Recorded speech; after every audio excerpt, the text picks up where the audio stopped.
जय हिंद साथियों। तो हमने प्रतिशतता पढ़ रहे थे और प्रतिशतता में 10 क्वेश्चन हमने सॉल्व कर लिया था। ये पार्ट 2 है, इसमें बाकी के 10 क्वेश्चन हम लोग सॉल्व करेंगे। तो स्टार्ट करते हैं 11वें क्वेश्चन से। ये भी क्वेश्चन सेम टाइप का है जो 10वां क्वेश्चन था। यदि चीनी के मूल्य में 20% की वृद्धि हो जाती है, कोई व्यक्ति अपने खर्च में केवल 8% की वृद्धि करना चाहता है, तो उसे अपनी खपत में कितनी प्रतिशत कमी करनी पड़ेगी। तो इसको भी आप लोग वैसे ही करना है। सबसे पहले 20% को क्या लिखते हैं, 1/5 लिखते हैं, ये आपको पता होगा। तो वृद्धि हो रही है मतलब 5 से ये क्या हो रहा है, 6 हो रहा है, ठीक है। तो ये मूल्य में इतनी वृद्धि हो रही है, ये मूल्य है। और कोई व्यक्ति अपने खर्च में केवल 8% मतलब यहाँ पे मात्रा नहीं दी गई है, तो मात्रा को हम लोग को बाद में डिटरमाइन करेंगे। पहले हम लोग देख लेते हैं खर्च में कितनी वृद्धि करना चाह रहा है। वो 8% मतलब पहले मान लेते हैं हम लोग 100, इसको मान सकते हैं कुछ भी। तो 100 थे, तो 100 का 108, 100 मानने से क्या हो जाता है कि 100 में आप 8% वृद्धि मतलब 108 हो जाएगा। अगर 16% रहता तो 116 हो जाता। तो ऐसे कर सकते हैं। तो 100 था तो 108 तक उसको चलेगा, उतना वृद्धि हो जाए तो अब देखिए क्या से गुणा करें कि 100 आ रहा है, तो 5 से गुणा करोगे 20 को तो 100 आता है, ठीक। तो यहाँ पे 20 हो गया, ये आपका मात्रा आ गया। 6 को क्या से गुणा करें कि 108 है, तो इसको आपको ऐसे कर सकते हो, 106, 108 को 6 से भाग दे दो, जो आएगा वो यहाँ पे लिख देंगे। 6 कम 6, 6 त्रिक 18, ठीक है। तो कितना हो रहा है ये, 6 कम 6 और कितना हो गया, कितना बचा, 4 बचा, 6 सत्ते 6 अट्ठे 48, ठीक है। तो ये 18 हो जाएगा।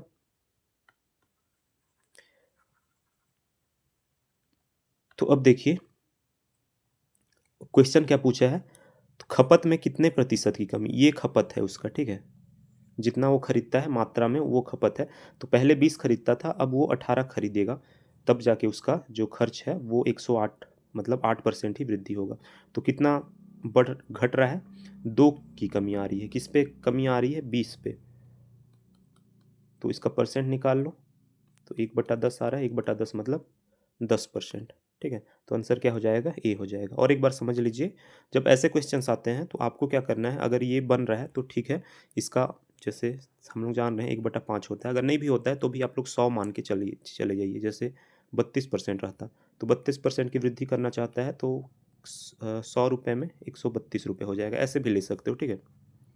तो इसके लिए वो नहीं है, लेकिन ये क्योंकि हम लोग जानते हैं 1/5 होता है, तो 5 और ये उसमें वृद्धि होगा तो 6 हो जाएगा। और ये 8% कमी वृद्धि करना चाहता है, तो 100 था 108 हो जाएगा। और यहाँ पर हम लोग क्या लिखेंगे, जितना खपत होता है, तो यहाँ पे इससे इसको डिवाइड कर दीजिए, 20 आ जाएगा। 6 से 108 में 6 को डिवाइड कर दीजिए, तो ये 18 आ जाएगा। और कितने की कमी हो रही है, 2 की कमी हो रही है। हमेशा जो पुराना वाला था उस पे हम लोग बेस पे निकालते हैं, तो ये बेस जो रहेगा वो 20 ही रहेगा। तो 20 2/20 बराबर 10% होता है, ठीक है। नेक्स्ट क्वेश्चन देखिए, रिसु अपनी आय का x% बचाती है, यदि उसकी आय में 26% की वृद्धि होती है। ये थोड़ा डिफरेंट क्वेश्चन है पिछले वाले क्वेश्चन से, ये आय वाला है तो इसको अलग तरीके से बनाएंगे, ठीक है। यदि उसकी आय में 26% की वृद्धि होती है और व्यय में 20% की वृद्धि होती है, तो उसकी बचत में 50% की वृद्धि होती है, तो एक्स का मान ज्ञात कीजिए, ठीक। तो थोड़ा ये क्वेश्चन मॉडरेट लेवल का है या टफ लेवल का बोल सकते हो, क्योंकि इसमें बहुत सारी चीज़ें करनी पड़ेगी। सबसे पहले देखिए, किसी का भी आय जो है, ठीक है, आय जो होता है वो क्या होता है, उसका जितना खर्च होता है मतलब व्यय होता है, प्लस उसकी सेविंग जितनी बचत होती है उसका योगफल होता है, ठीक है। तो यहाँ पर देखिए क्या दिया हुआ है, आय का बचत, ये बचत है, ठीक है, बचाता है मतलब x% बचा रहा है, तो बचत मिल गया हम लोग को x मान लेंगे, ठीक है। यदि उसकी आय में 26% की वृद्धि हो रही है, पहले हम लोग को एक मानना पड़ेगा आय, क्योंकि दिया हुआ नहीं है, तो हम लोग आय मान लेते हैं। माना आय कितना था, 100 रुपये था, अब उसमें वृद्धि हो गई तो 126% हो जाएगा वो, ठीक है। तो 126 हो जाएगा, 26 बढ़ रहा है मतलब 100 में 26, ठीक है, 26% है। तो ये नया आय हो गया उसका, वो पुराना आय था। अब व्यय में 20% की, अब व्यय भी नहीं दिया हुआ है तो व्यय कैसे निकाल सकते हैं, व्यय यहाँ से निकाल सकते हैं। उसकी जो पुरानी आय थी वो 100 रुपये थी, ठीक है। और खर्च उसका हमें पता नहीं है, तो खर्च को खर्च ही लिखिए, प्लस बचत कितना था, एक्स था, तो एक्स लिख दिए। अब खर्च इधर निकल आएगा, 100 में से एक्स को इधर ले आएंगे, तो खर्च कितना हो गया, 100 माइनस एक्स हो गया। अब ये खर्च पता चल गया हम लोग को। अब क्या बोला है कि व्यय में 20% की वृद्धि होती है। यही जो व्यय है या खर्च है इसमें 20% की, तो 20% की वृद्धि ऐसे लिखते हैं इसको 100/x इंटू 20%। ठीक है, 20% मतलब आप लोग अगर इसको 1.2 भी लिख सकते हो। ठीक, तो 1.2 ही लिखते हैं क्योंकि गुणा करने में आसानी होगी। तो 120 हो जाएगा ये, माइनस 1.2x। ठीक है, तो ये निकल आया है नया वाला जो व्यय है। पहले जो व्यय था ये था, और बाद में व्यय, पहले व्यय था 100 माइनस एक्स। ठीक है, और फिर नया जो व्यय होगा 120 माइनस 1.2x होगा। तो उसको अब हम लोग लिखेंगे, और साथ में उसकी बचत कितनी थी। बचत जो नया वाला है वो 50% की वृद्धि हो जाती है। तो बचत कितना था, x था, और x में 50% की वृद्धि मतलब वो 1.5x हो जाएगा। ठीक है, समझे। 100 था मान लीजिए, तो वो 150x हो जाता है। तो इसको हम लोग सिंपली फॉर्म में लिख रहे हैं, इसलिए 1.2x लिख रहे हैं। अब देखिए, थोड़ा सा मिटा लेते हैं, जगह बनाते हैं। ठीक है, इसकी ज़रूरत नहीं है, इसको भी हटा देते हैं। x माना था, इसको याद रखिएगा। अब देखिए x का मान याद कीजिए।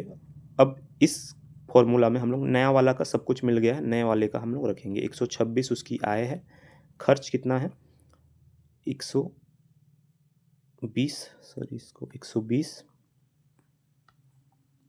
खर्च कितना है 120 माइनस 1.2x, प्लस बचत कितना था 1.5x था। ठीक है, तो 1.5x लिख दिए। अब देखिए 126 में से 120 को इधर ले आए तो कितना बच गया, 6 बच गया। और 1.5x है, ये माइनस में है, ये प्लस में है, तो इसमें से घटेगा 0.3x हो जाएगा। तो x बराबर क्या हो जाएगा, 6/0.3। पॉइंट को हटाएंगे, इधर ऊपर में एक जीरो लगा देते हैं, 3 से काटोगे तो आंसर आ गया कितना, 20। ठीक है, तो ये था इसका आंसर। और एक बार मैं समझा दूं इसको क्यों। देखिए, इनकम बराबर होता है एक्सपेंडिचर प्लस सेविंग। ठीक है, तो यहाँ पर क्या क्या दिया हुआ है, उसकी जो इनकम थी पहले हमने 100 माना, बाद में 126 हो गया। ठीक है, व्यय कितना था उसका x, क्योंकि सेविंग x था तो x 100 माइनस x उसका व्यय था। बाद में कितना हो गया 120x माइनस 120 माइनस 1.2x। ठीक है, तो ये हो गया। और उसका जो पहले बचत था x था, बाद में कितना हो गया 1.5x। ठीक है, तो ये अपने को मिल गया। तो इसी में इस फॉर्मूला में रख दिए इसको, 126 बराबर 120 माइनस 1.2x प्लस 1.5x। फिर इसको सॉल्व करेंगे तो कितना आंसर आ जाएगा, 20। ठीक, नेक्स्ट क्वेश्चन है, एक परिवार अपनी मासिक आय का 8% दान करता है, दान पर खर्च करता है। एक विशेष महीने में परिवार ने दान पर 1200 रुपये खर्च किए, मतलब यही जो दान है 8% जो है 1200 के बराबर है। ठीक है, तो उसने उस महीने परिवार की आय कितनी थी, तो पूरा उसका आय निकालना है। तो 8% बराबर, ये बराबर मतलब ये नहीं कि पूरा वही होता है, ये समतुल्य होता है। 8/100 बराबर 1200 ऐसे लिखते हैं हम लोग इसको। तो इसको ऐसे भी कर सकते हो, डायरेक्ट लिख के, इसको टाइम बचाने के लिए ऐसे किया जाता है। तो 8% मतलब 1% का मान निकालोगे तो 100% का निकल जाता है। तो 8%, 8 से काट लो इसको, 8 एकम 8। ठीक है, 4 बचा, 8 पंचे 40, फिर 8 शून्य शून्य। तो ये तो 1% का हो गया। 100% करने के लिए 2 जीरो इसमें लगा दोगे तो कितना हो गया, 15,000 आंसर। इजी क्वेश्चन था। नेक्स्ट क्वेश्चन है, दो उम्मीदवारों के बीच एक चुनाव में विजयी उम्मीदवार को कुल मतों का 70% प्राप्त हुआ। देखिए, वोट्स वाले क्वेश्चन में क्या होता है कि एक तो उम्मीदवार जनरली 2 ही दिए जाते हैं। तो 2 उम्मीदवार हैं, तो इनमें मान लीजिए एक कोई जीतेगा, एक कोई हारेगा। तो एक अगर दोनों का बराबर होता तो 50-50 मिलता, लेकिन एक को ज़्यादा ही मिलेंगे हमेशा। मान लीजिए एक को 60 मिलता है तो दूसरे को कितना मिलेगा, 40% वोट मिलेगा। ठीक है, लेकिन इस वोट्स में भी क्या होता है कि जितने लोग वोट देने जाते हैं सबका वोट वैलिड नहीं होता, कई लोग अब्सेंट भी होते हैं, कई लोग का वोट खराब हो जाता है। ठीक है, इनवैलिड हो जाता है। तो ऐसे में उनको निकालना पड़ता है हम लोग को, कि जैसे इनवैलिड वोट को हटा दिए, फिर वैसे वैसे उस क्वेश्चन में भी दिया होता है, क्वेश्चन के हिसाब से सॉल्व करना होता है। तो देखिए, इस क्वेश्चन में क्या बोला है कि जो जीता उम्मीदवार, विजयी उम्मीदवार को मतों का 70% प्राप्त हुआ, मतलब 70% विजय वाला जो जीता और जो हारा उसको कितना मिला होगा, 30% वोट मिला होगा, ठीक है। इसमें इनवैलिड वोट की बात नहीं कही गई है। तो 70 और 30, और वह कितने वोट से जीत रहा है,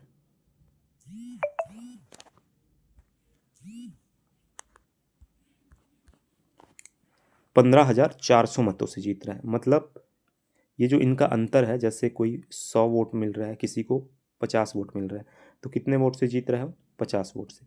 वैसे ही परसेंट में भी हम लोग जो 40% है उतने वोट से जीत रहा है, 40% का डिफरेंस है। तो ये 40% का जो डिफरेंस है वो 15,400 है, ठीक है।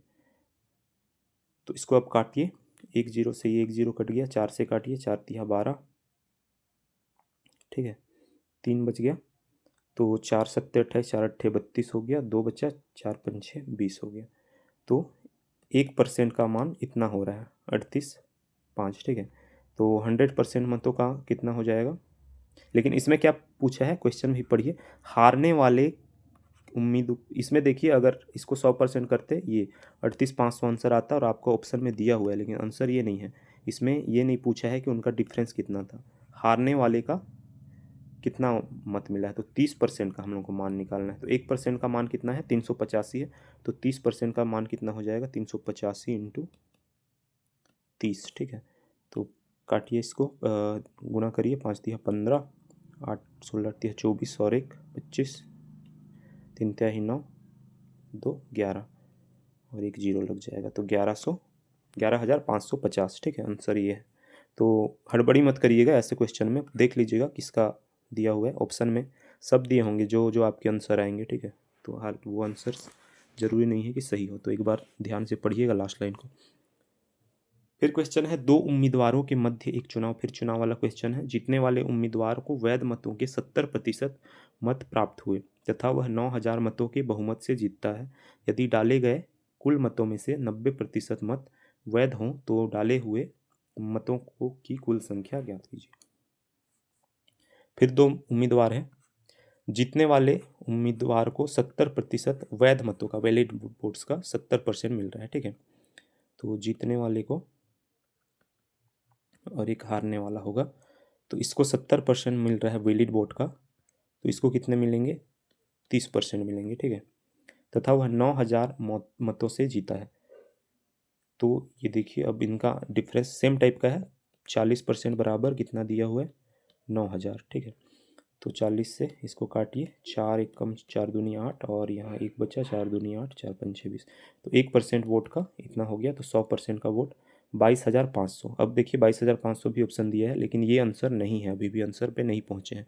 यदि डाले गए कुल मतों में से 90% मत, ये तो वैलिड वोट्स है, ठीक है, वैलिड वोट के हिसाब से लिखे, तो ये वैलिड वोट 90% ही है, तो ये 90% बराबर अब 22,500 है, ठीक है। तो अभी भी हम लोग को 100% अब निकलेगा जब इसको हम लोग काटेंगे। तो 9 से ये कट गया, 0 से कटा, ये 9 से काटिए, 9 18, ठीक है, 9 पचे 45।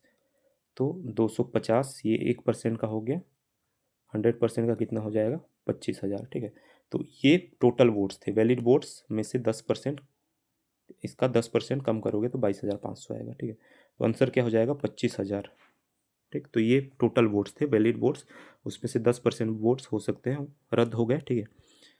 तो इसलिए आंसर 25,000 होगा। ऐसे क्वेश्चन में थोड़ा सा ध्यान देने की जरूरत होती है। नेक्स्ट क्वेश्चन देखिए, एक शहर की जनसंख्या की वार्षिक वृद्धि दर 2% है, ठीक है।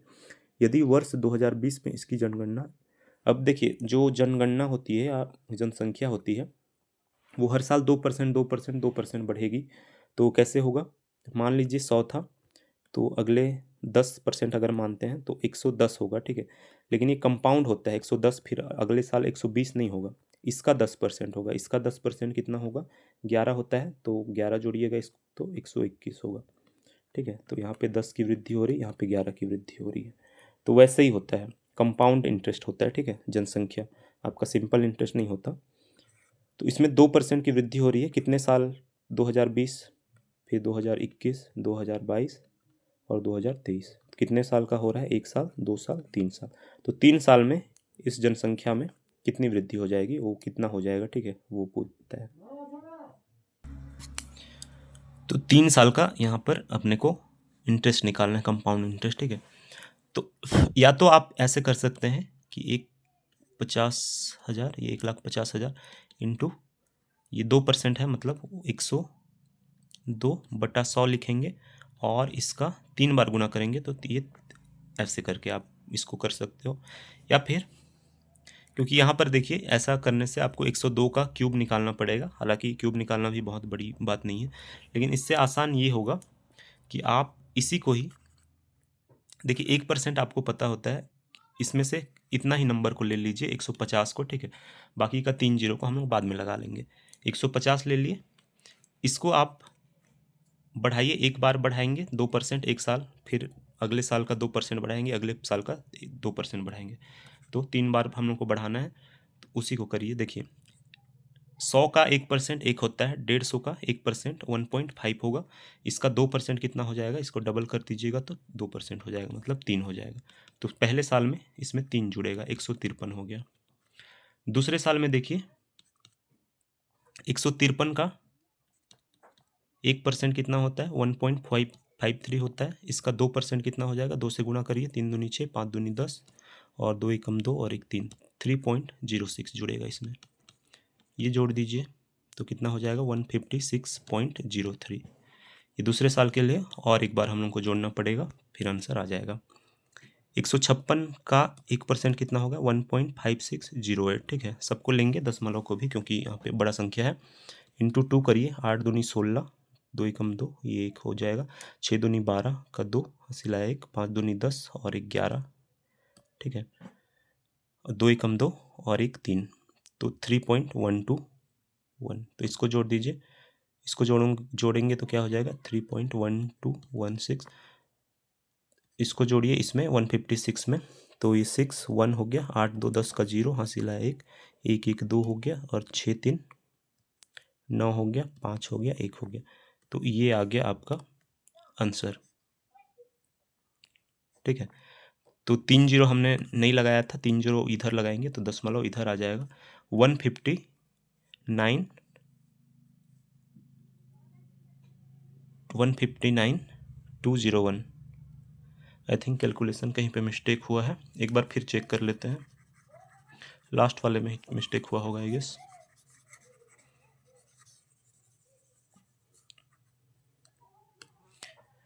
देखिए 153 यहाँ पर, तो 1.53 इंटू 2 करोगे, 3 दूनी 6, 5 दूनी 10, 3 2 एकम 2 और 1 3, 3.01, ये जोड़ दीजिए, 3 3 6.061, तो ये तो 156.06 आ गया। इसमें अब हम लोग को 1.5606 जोड़ना है, अच्छा इसको डबल भी करना पड़ेगा, तो ये हो जाएगा इंटू 2 करिए, 6 दूनी 12, 2 एकम 2 और 1 209 शून्य का 1 हो गया, 6 दूनी 12 का 2, सिला 1, 5 दूनी 10 और 1 11, 2 एकम 2 और 1 3, 3 पॉइंट, इसको जोड़ेंगे यहाँ पे 12811.951, तो ये देखिए आ गया है आंसर 159,181, ये 3 जीरो हटाए थे तो 3 जीरो इधर आके इधर हो जाएगा, ये आंसर क्या आ जाएगा, ए आ जाएगा, ठीक है। तो ऐसे कर सकते हो, आसान है क्योंकि 1% 2% रहता है, उसको आप सीधे ऐसे बना सकते हो, या फिर जो बताया उसको 102 गुणित 102 गुणित 102 करोगे तो भी आंसर आ जाएगा, ठीक है। उसके बाद उसको 1.5 लाख से गुणा करना पड़ेगा। 12वां क्वेश्चन देखिए, 2 उम्मीदवारों के बीच, ये भी चुनाव वाला ही क्वेश्चन है, पंजीकृत मतदाताओं में से 20% ने अपनी मत नहीं दिए, ठीक है, मतलब 80% ने दिया होगा और 40 मत अवैध घोषित कर दिया, मतलब जो 80% दिए थे उनमें से 40 वोट्स अवैध थे। विजेता को पंजीकृत मतों का 42% प्राप्त हुआ, मतलब कितना, 80% में 42 मिल रहा है इसको, तो जीतने वाले को 42 मिला है, तो हारने वाले को कितना मिलेगा, 80 में से तो 38 मिलेगा, ठीक है। और इनका अंतर कितना है, 4%, और ये 4% का मत का, और उसे 112 मतों से विजेता घोषित किया, लेकिन 112 मत और ये जो 40 मत अवैध हैं इनको जोड़ना पड़ेगा आपस में, क्योंकि जो जीता हुआ है तो उसमें वो 40 वोट भी आएगा, ठीक है। 40 वोट ज़्यादा मिले हैं इसको, 112 और ये 40, तो ये 4% का मतलब क्या हो गया, 112 और 40 जोड़ दीजिए, कितना हो गया 152। तो ये 4% का ये हो जाएगा 4 तिहा 12 और 4 अट्ठे 32। तो ये 1% का वोट 38 है, तो 100% का कितना हो गया 38। आंसर क्या हो जाएगा डी, ठीक है। और एक बार समझ लेते हैं यहाँ पे, दो उम्मीदवार के बीच वो है वोट है, तो 20% वोट तो मत ही मतलब पंजीकृत मतदाताओं ने वोट ही नहीं दिया, तो 80% ने दिया था, ठीक है। और 80% में भी 40 वोट्स अवैध थे, ठीक है। विजेता को पंजीकृत मतों का 42% वोट प्राप्त हुआ, तो ये 80% में से 42 विजेता को मिले, तो 38 मिलेंगे किसको, जो हारा उसको। और इन दोनों का जो अंतर होगा वो है 4%, तो ये 4% बराबर है, 112 वोट से वो जीता है, ठीक है। और साथ में जो 40 वोट थे वो भी उससे ज़्यादा लाएगा तब जाके जीतेगा, ठीक है। तो 140 और ये 152 हो गया, और 4% बराबर ये आपका 38 आया, तो 100% बराबर 3800, ठीक है। 18 क्वेश्चन, किसी कॉलेज में बीएससी रसायन जीव विज्ञान की पाठ्यक्रम की सीट ये अनुपात में है, तो इसमें इतना इतना इतना वृद्धि करेंगे, मतलब 7 में 50%, 4 में 5 में 40%, ये तो इजी क्वेश्चन है। 7 में 50% वृद्धि करोगे, इसका 50% कितना होता है 3.5, तो इसमें 3.5 जोड़ दीजिए, 7 3 10 10 10.5 हो जाएगा। 5 में 40% बढ़ाना है, 5 गुणित इसको बढ़ाएंगे 40%, 40% बढ़ाना मतलब क्या होगा 2/5 होता है ये ना, तो 7/5 बढ़ाएंगे, ठीक। तो ये 7 हो गया, फिर 25% बढ़ाना है, मतलब 8 का 25%, 4 भाग कर दीजिए इसको, तो 2 होता है, 8 2 10 हो जाएगा, ठीक। तो ये सरल अनुपात में नहीं है, इसमें पॉइंट में है, तो इसको 2 से गुणा कर दीजिए, सब सरल में आ जाएगा, 21 हो जाएगा, ये 14 हो जाएगा, और 10 का डबल करोगे 20 हो जाएगा। आंसर क्या आ गया बी, ठीक है। 19वां क्वेश्चन देखिए, टैक्स से पहले सोफे का मूल्य 24,000 रुपये है, यदि इस पर लागू बिक्री कर कितना है 1200 रुपये, तो बिक्री कर का प्रतिशत ज्ञात करना। ये तो सिंपल है, 1200 बटा ये 2400, क्योंकि इस पे ये टैक्स है, इंटू 100 कर दो, ये 3 से ये 2 और ये 1 कट गया, 12 एकम 12, 12 दूनी 24, तो 1/2 हो गया, और ये 10 हो गया, 10 से वो करेंगे 5%, ठीक है। सिंपल सा क्वेश्चन था ये। शशि ने अपनी वॉशिंग मशीन 8,000 रुपये में बेची, इसकी मूल्य 60% की वृद्धि की गई थी, ठीक है। तो ये 60% मतलब 160% ऐसे भी कर सकते हो आप, 160% बराबर 8,000 रुपये है, ठीक है। तो ये करिए 16 पंचे 80 होता है, तो 50, 1% का मान 50 आ गया, तो 100% का मान कितना है, 2 जीरो जोड़ दीजिए, 5,000 इसका आंसर। इसको दूसरे तरीके से ऐसे कर सकते थे कि 60% की वृद्धि की गई थी, ठीक है। 60% मतलब कितना होता है 3/5 होता है, ठीक है। तो वृद्धि की गई थी मतलब क्या हुआ कि ये जो 5 था ये वृद्धि मतलब 5 3 8, तो 8/5 इसमें वृद्धि की गई थी। किसी भी संख्या को वृद्धि कर रहे हैं मतलब 8,000 जो भी संख्या था x इंटू 8/5 किए थे तब जाके वो 8,000 आया था। तो इसको उल्टाने के लिए इसका वापस जो पुराना मूल्य था उसको प्राप्त करने के लिए इस 8/5 को वृद्धि की थी, तो इसी को उलट के लिख दीजिए, 5/8 लिख दीजिए, तो ये क्या हो जाएगा 1,000 ये हो गया, और 5 से गुणा करोगे तो 5,000। तो ऐसे भी इस विधि को भी सीखे रहिए क्योंकि ये काम आएगा, ठीक। तो ये था 20 क्वेश्चन हो गए। अब नेक्स्ट हम लोग फिर से करेंगे, अगले अनुपात में जाएंगे, ठीक है। जिसको भी अगर मेंटरशिप या फिर टेस्ट सीरीज चाहिए होगा तो हमारे ऐप पे अवेलेबल है ये सारे कोर्सेज़ के, तो आप इन नंबरों पे संपर्क करके ज़्यादा जानकारी प्राप्त कर सकते हैं। चैनल सब्सक्राइब कर दीजिएगा क्योंकि और भी बाकी वीडियोस आते रहेंगे। मैथ्स पूरा यहाँ कवर करेंगे, ठीक है। टाइप वाइज ही कवर करेंगे, जितने टाइप होते हैं सब अगर कवर कर लिया आपने और थोड़े से अपने खुद से प्रैक्टिस किए तो पूरा मैथ्स आपका बन जाएगा, ठीक। जितने क्वेश्चन आएंगे CGSI में। तो मिलते हैं अगले वीडियो में, धन्यवाद।